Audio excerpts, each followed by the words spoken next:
போராட்டத்தினால் இணைஞ்சு கொண்டதால் இந்த புனர்வாழ்வு பெற்று மிகவும் கஷ்டத்தின் மத்தியில் வாழ்ந்து கொண்டு வருகிறோம். நாங்கள் இப்போதைக்கு அண்டை கண்டாடு கூலிக்கு தொழிற்சைத்தான். நாங்கள் 2 பிள்ளைகளும் அம்மா மனநிலை பாதிக்கப்பட்டதால் அவை ஹாஸ்பிட்டல் அங்கே சென்று கொண்டு அந்த செலவினால் நாங்கள் குடும்ப செலவு கொண்டு நடத்துகின்றோம்.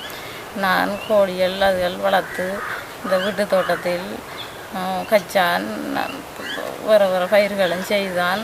இந்த வீட்டு நிலைமைகள் செலவுகள் போய்கொண்டிருக்கு. படிப்பு செலவுகள் பிள்ளைகள் அந்தந்த செலவுகள்லாம் போய்கொண்டிருக்கு. மிகவும் கஷ்டம் எங்களோட குடும்பத்தில். இதுகள் ஒன்றும் இல்லை, கம்முகள் அதுகள் ஒன்றும் இல்லை, கையால் கணிச்சு தான் செய்கிறேன். நான் கோழி வளர்க்குறதுக்கான போதியான வசதிகளும் இல்லாதால் மிகவும் கஷ்டத்தில் வளர்த்து கொண்டு தான் இருக்கின்றேன்.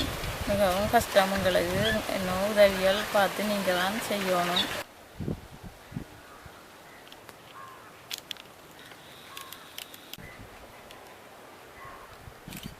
பள்ளக்காணி அதுக்கு தண்ணி பிடிக்கிறதால மிகவும் கஷ்டத்தில் அந்த தண்ணி பிடிக்கிறதால 1 லட்சம் வீடுன்னு சொல்லி வெள்ளை வீடுன்னு சொல்லி தந்தவங்க. அது இப்போ முழுதாக முடிக்கவில்லை. ஒரு ரூம் 10 அடி. அந்த ரூமுக்குள்ளே நான், எனது அம்மா, 2 பிள்ளைகள், எனது கணவர் எல்லோரும் அதுக்குள்ளே இருக்கிறனாங்க. முழுதாக முடிக்கவில்லை. நீங்கள் அந்த முழுதாக முடிக்கிறதுக்கு புலம்பெயர் அமைப்புகளாக எங்களுக்கு அதை முழுதாக முடிச்சு தருமாறு தாழ்மையுடன் கேட்டுக்கொள்கிறேன்.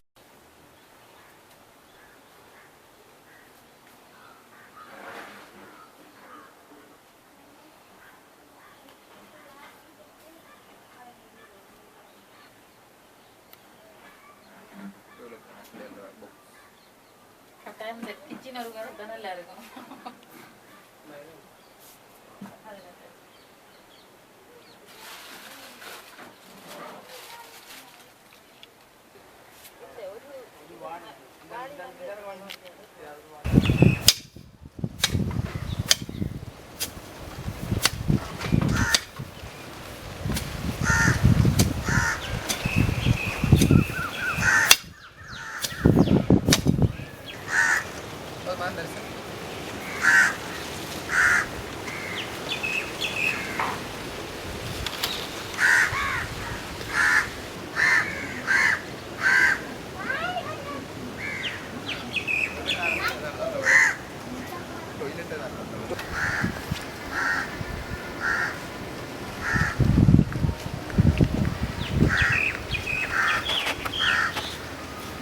நான் வயலுக்குள்ளே போகக்குள்ளே என்னை நான் அப்பாவுக்கு சாப்பாடு கொண்டு போகக்குள்ளே என்னை கைது செய்து கொண்டு போய் என்னை அவங்களோட போச்சு முகாமில் வச்சு நான் ஓடி வந்தேன்.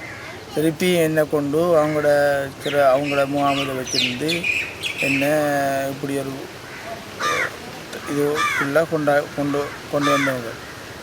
நான் அதை திருப்பியும் கடைசி முடிவாக இந்த கருணா பிரிவில் நான் விடுபட்டு வந்தேன். திருப்பி 2013 12ஆம் மாதம் 2013 திருப்பி என்ன புனர்வாழ்வு கொண்டு நான் 2014 2015 11ஆம் மாதம் என்னை விடுதலை செய்து நான் வீட்டில் இருக்கேன். எனக்கு விதமான உதவி ஒன்றும் கிடைக்கவில்லை. நான் இந்த சரியான கஷ்டப்படுறேன். 2013ஆம் ஆண்டு என்னை கைது செய்தது நான் 2 பிள்ளைகள்.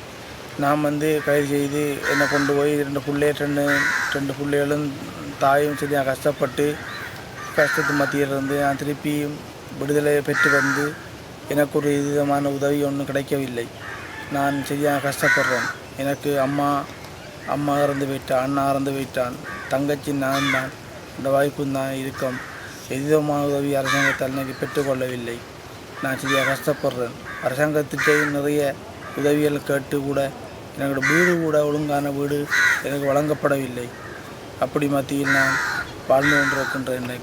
இன்றைக்கு என்ன யாரும் எவ்விதமான உதவியும் எனக்கு பெற்றுக்கொள்ள தரவில்லை. தமிழ் மக்கள் ஒரு விடுதலைக்காக நான் இணைந்து கொண்டேன். அதுக்காக என்னை பிடித்து நான் விடுதலைக்காக சேர்ந்து கொண்டேன். அதால் இவ்வளவு தமிழ் தேசிய கூட்டமைப்புகள் அதிகள் பேசிக்கொண்டிருக்கார்கள். நான் புனர்வாழ்வு பெற்று கூட என்ன யாரும் கூட எங்களை முன்னாள் போராளிகள் என்று இதை பற்றி எவரும் பேசுவதில்லை. நான் சரியாக கிடந்து கஷ்டப்படுறேன். முன்னாள் போராளிகள் என்ற ரீதியில் வந்து எனக்கும் எதிரமான உதவியும் யாரும் பெற்றுக்கொள்வதில்லை. நான் பெரிய ஒரு கவலையுடன் இருக்கிறேன். எனக்கு பெரிய ஒரு கவலை. என்னை வந்து யாரும் தட்டி கேட்பதும் இல்லை. நான் பெரிய ஒரு சோகத்தோடு என்ற குடும்பத்தோடு வாழ்ந்து கொண்டிருக்கின்றேன். இன்றைக்கும் கூலி வேலையாக நான் கொழும்புக்கு போனத்தான் என்ற குடும்பத்தோடு சந்தோஷமாக குடும்பத்தோடு 500 ரூபாய்க்கு குடும்பத்தில் வீடு எனக்கு வந்து வெள்ள அந்த தரப்பு எனக்கு ஒரு வீடு கிடைச்சது 1 லட்சம் ரூபா வீடுன்னு சொல்லி அதில் வந்து 10 அடி ரூம் தான் உண்டு. நான் 2 பிள்ளைகளும் நானும் தாயும் எங்களோட மாமியும் மண்ணோய் அதால் நாங்கள் அதுக்குள்ளே தான் குடும்பம் நடத்தி எங்களோட குடும்பமே அதுக்குள்ளே தான் இருக்குது. அதால் எனக்கு அதால் வெள்ள அனந்தத்தால் அந்த வீட்டால் சின்ன கொட்டியில் உண்டு. அதாவது சின்ன 10 அடி ரூம் தான் இருக்கின்றோம். அதால் எனக்கு வீடுகள் எனக்கு கொண்டும் எல்லா வீடும் தட்டுப்பட்டு போகுது. அதால் நீங்கள் பெரிய உதவியாக எனக்கு இந்த வீட்டை வழங்குமாறு தாழ்மையுடன் உங்களை பணிவுடன் கேட்டுக்கொள்கின்றேன். நான் பெரிய கஷ்டத்து மத்தியில் இருக்கின்றேன். இந்த பிள்ளைகள் ஒரு உதவியும் இல்லாமல் நானும் ஒரு உதவியும் இல்லாமல் அத்தழைத்து கொண்டிருக்கின்ற இந்த பிள்ளைகள் படிக்கும் நல்ல முன்னிலைமைக்கு வர்றதுக்கு புலம்பெயர் தமிழர்களே நீங்கள் எனக்காக கைகூர்த்து நிற்குமாறு உங்களை பணிவுடன் தாழ்மையுடன் கேட்டுக்கொள்கிறேன். பெரியோர் நன்றியாக இருக்கும். எனக்கு இந்த உதவியை செய்யுமாறு தாழ்மையுடன் கேட்டுக்கொள்கிறேன். புலம்பெயர் தமிழர்களே.